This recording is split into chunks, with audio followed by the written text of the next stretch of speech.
Pessoal, vamos resolver então umas questões usando o volume do cilindro e do cone, tá? Baseado naquele vídeo anterior, que a gente viu as fórmulas, tá? E a partir daqui a gente vai fazer alguns exercícios que é para poder fixar legal a ideia, tá? Da aplicação daquelas fórmulas, ok? Bem, primeiro exercício, a gente tem lá, a gente quer calcular o volume de um cilindro, que o raio é 4 centímetros e a altura é 8 centímetros. Aplicação direta da fórmula, né? A gente vai aqui primeiro, né, só para ilustrar, não que seja uma obrigatoriedade, tá? Fazer uma figura para a gente poder entender o que está se falando. Tá? Está se falando de um cilindro, que o raio é 4, né? E a altura é 8 centímetros. Aplicação direta da fórmula, o volume é πr ao quadrado vezes h. A gente só basta substituir valores. O raio é 4, então fica 4 ao quadrado, a altura é 8 vezes 8, multiplicando a gente vai conseguir 128 pi centímetros cúbicos. Aqui nesse caso a gente vai deixar nessa forma mesmo, porque não houve referência com relação ao valor de pi, e a gente, para não estressar, a gente está considerando em termos de pi. Tá? O Enem de vez em quando dá questões nesse formato. Se precisar, depois a gente multiplica por 314, que seria o valor do pi. Nós vamos aqui utilizar, deixar nessa forma mesmo. Ok? O exercício 2, a gente tem uma cisterna em forma de cilindro, né, uma cisterna cilíndrica, armazenamento de água, que o diâmetro é 8 e a altura é 5, medidas internas. E a gente quer calcular a capacidade em litros aproximada, e sugere isso aqui que que a gente utilize a aproximação que π igual a 3. O Enem faz muito isso. Tá? Deixar o π como 3 para facilitar a compreensão do problema e não exatamente o valor. Então, a gente trabalha em termos de aproximação. E é dado que 1 metro cúbico equivale a 1000 litros. Primeira coisa a observar é que na nossa fórmula a gente vai utilizar o raio e não o diâmetro. Então a gente vai primeiramente ter que descobrir a partir do diâmetro o raio, e a gente sabe que o diâmetro é 2 vezes o raio, e a gente conclui que o raio é só dividir o diâmetro por 2.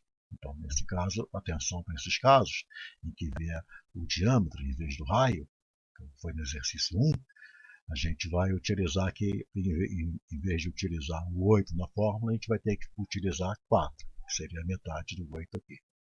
Certo? E a altura é dada, né? 5 metros. Então, está ali a figura, tá? É uma cisterna, tá? Um depósito, né, de água, né? Um reservatório que tem raio 4 metros, a altura é 5. É só a gente aplicar a fórmula direto, né? Volume é πr ao quadrado h. Então, como o π é 3, a gente vai substituir na fórmula, vai ficar 3 vezes o 4, que é o raio ao quadrado, vezes 5, calculando ali, tá? Com cuidado, a gente acha 240 metros cúbicos. Seria já uma resposta se não houvesse essa exigência aqui da capacidade estar em litros. Mas com a informação a gente consegue matar, né? Porque 240 metros cúbicos a gente poderia reescrever como 240 vezes 1 metro cúbico, que seria a nossa unidade de medida. Como 1 metro cúbico equivale a 1000 litros, a gente pode, no lugar de 1 metro cúbico, escrever 1000 litros. Então, é só fazer 240 vezes 1000 litros. Então, o nosso volume, tá, aproximado é de 240 mil litros de água. Continuando, a gente vai ver o exercício 3. Considere naquela cisterna, né, do exercício 2 anterior, que ela tem instalado uma bomba cuja vazão é 12 metros cúbicos por hora, e se a cisterna está vazia, a gente quer saber qual é o tempo necessário para a bomba, né, ficar ligada, né, ou seja, para a bomba encher completamente aquela cisterna. A primeira coisa a observar é que nessa fórmula, né, essa relação, que a vazão é 12 metros cúbicos por hora, a gente pode concluir essa relação básica aqui, que a vazão é o volume pelo tempo, ou seja, metro cúbico é a unidade de volume, então fica volume, e hora é a unidade de tempo, então na fórmula que a gente consegue deduzir essa razão inicial aqui. Multiplicando aqui meios extremos, a gente vai ficar que o volume é a vazão vezes o tempo. Como a gente quer encontrar o tempo, a gente pode isolar o T, bastando dividir, né? Passar o Q, né? Dividindo aqui.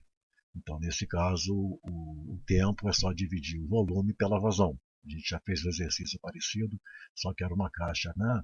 Em forma de paralelepípedo, mas a ideia é a mesma. Então, é só substituir os valores. Como aqui está em metro cúbico, a gente vai utilizar o valor encontrado no exercício anterior, que foi 240 metros cúbicos. E dividido por 12, que é a vazão, a gente consegue com facilidade achar que o tempo é de 20 horas. Certo? O outro exercício 4, a gente tem uma barra cilíndrica, tá? De aço que tem o diâmetro, tá? Atenção aqui, diâmetro 6, comprimento 10 centímetros. E a gente quer calcular a massa aproximada em quilogramas, tá?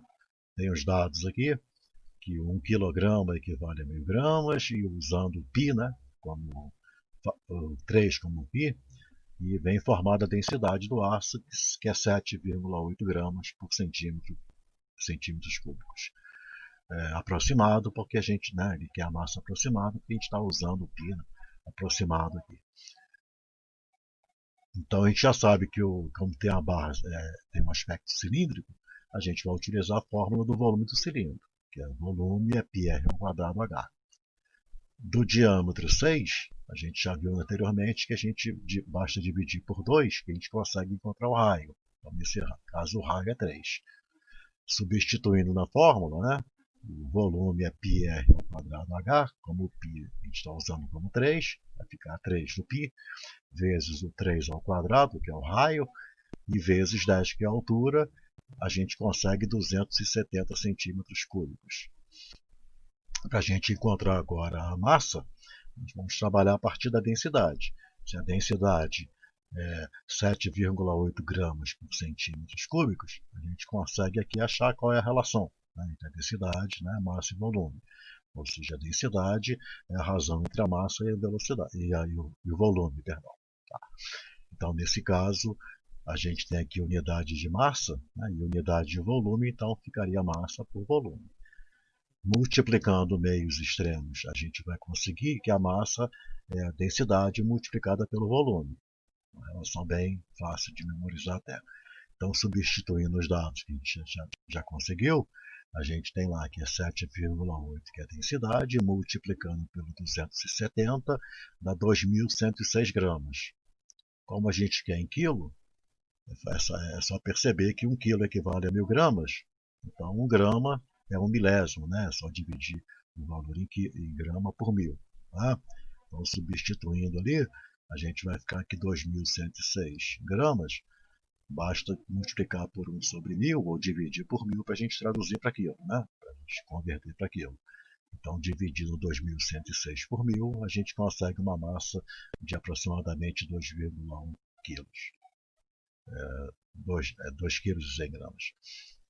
Seguindo, a gente quer calcular agora o volume de um cone reto que tem base. O raio da base é 40, anotado aqui na figura, e a altura é 60, e a gente quer encontrar o volume. Basta aplicar a fórmula direto, que a gente quer só o volume. Então, o volume do cone é πr ao quadrado h sobre 3. A gente viu no vídeo anterior. É o mesmo volume de um cilindro, só que dividido por 3. Então, nesse caso, no enunciado, a gente tem que o raio é 40 e a altura é 60, está morto o problema, né? É só substituir. Então, nesse caso, o volume vai ser π, no referência ao valor de π, eu vou deixar como π mesmo, 40 ao quadrado vezes 60 sobre 3. Aqui, como 60 dá para dividir por 3, vou fazer 60 por 3, 20.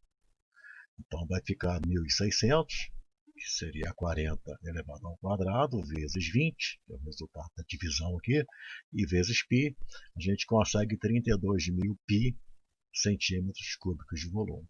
Quem quiser pode multiplicar, tá? Por 60, depois dividir por 3, que não consegui simplificar aqui, está no mesmo. Tá? Aqui a gente poderia, né? Botei aqui só essa figura só para a gente fixar essa ideia, tá? Que eu poderia considerar que isso aqui seria um cilindro, tá? Que tem raio 40, altura 60, e eu poderia calcular esse volume desse cilindro e depois pegar o resultado e dividir por 3, tá? Para quem não conseguir relembrar, tá? Isso é só para a gente fixar essa ideia que existe uma relação forte entre o cone e um cilindro de mesmo raio e mesma altura, ok? Agora, para a gente fechar o trabalho, a gente tem aqui selecionei uma questão do Enem, que a gente tem lá uns silos, né? No caso seria só um, que é para se armazenar grãos, e é dadas as medidas aqui, tá? da figura necessárias ao cálculo, e ele quer saber ali, no caso, o ideal é a gente sempre procurar, eu sempre indico isso para os meus alunos, quando tem essas questões, né? O ideal é a gente primeiro ler a pergunta para depois a gente ir lá para o enunciado, porque a gente ganha tempo aqui, tá? Então ele quer, o problema quer descobrir o número mínimo de viagens que o caminhão deve fazer. Então a gente vai ver ali no texto que o caminhão tem capacidade de 20 metros cúbicos. Então a primeira coisa a pensar é isso, né? Que para a gente minimizar o número de viagens, a gente tem que trabalhar com a capacidade máxima. E quanto mais, né, carga a gente tiver, a gente vai reduzir o número de viagens. Ok? Aí, no caso, tem ali os dados, né, as opções, e a gente tem que partir para primeiro calcular qual é o volume que a gente tem lá armazenado no silo. Tá? Só cuidado que aqui, apesar de ter 3 aqui, a referência ali é que é apenas um silo, tá? Que tem que eles vão transportar. Ok? Então a gente sabe lá de início que o volume de um cilindro é πr ao quadrado h e que do cone é πr ao quadrado h sobre 3. E nota aqui que isso aqui é composto por um cilindro, né? E acoplado a um cone na parte superior. O volume seria, no caso, a soma do volume da parte cilíndrica com o volume da parte cônica aqui. Então a gente tem que começar a calcular esses volumes dos dois para depois a gente descobrir o volume total. É mais ou menos igual a gente fez naquele exercício anterior, que a gente decompôs a figura em duas, tá?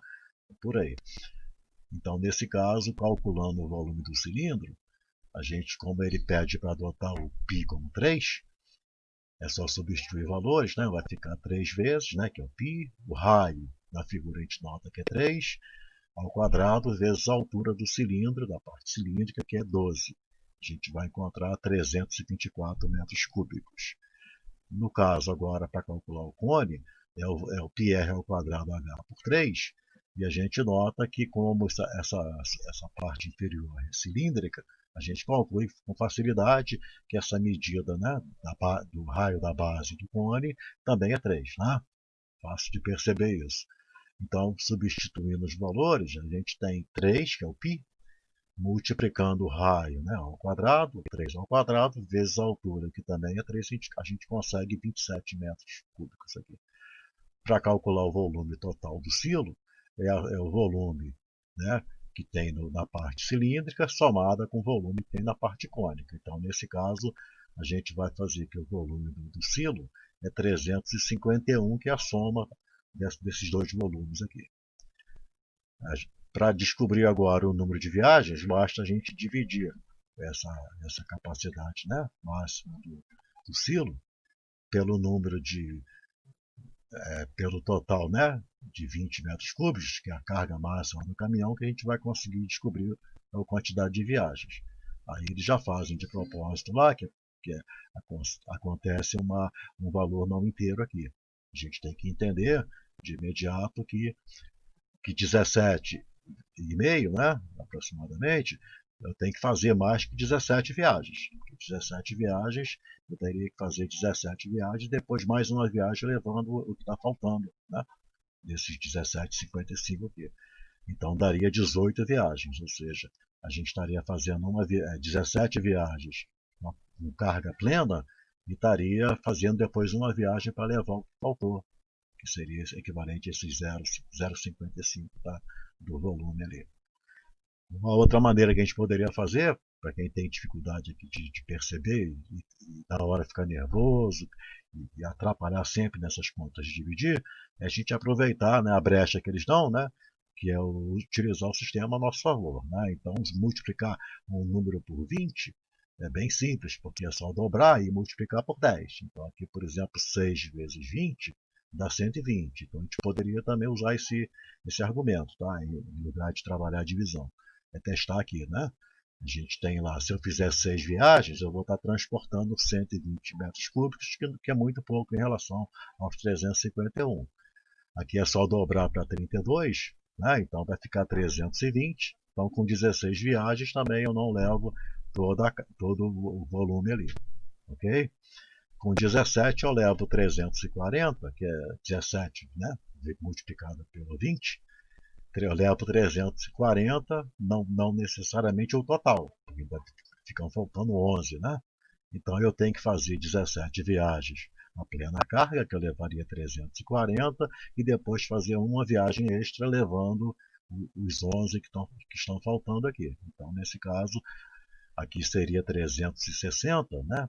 E seria bem mais, mas eu tenho que achar um valor, né, que seja maior do que 17, né, e seria, no caso, como tem que ser um número inteiro de viagens, a gente conclui que seria 18 a resposta correta aqui. Tá? Ou seja, a gente vai fazer 17 viagens a plena carga, com a carga máxima do caminhão, e depois fazer uma viagem extra levando os 11 metros cúbicos que estão faltando no total de 18 viagens.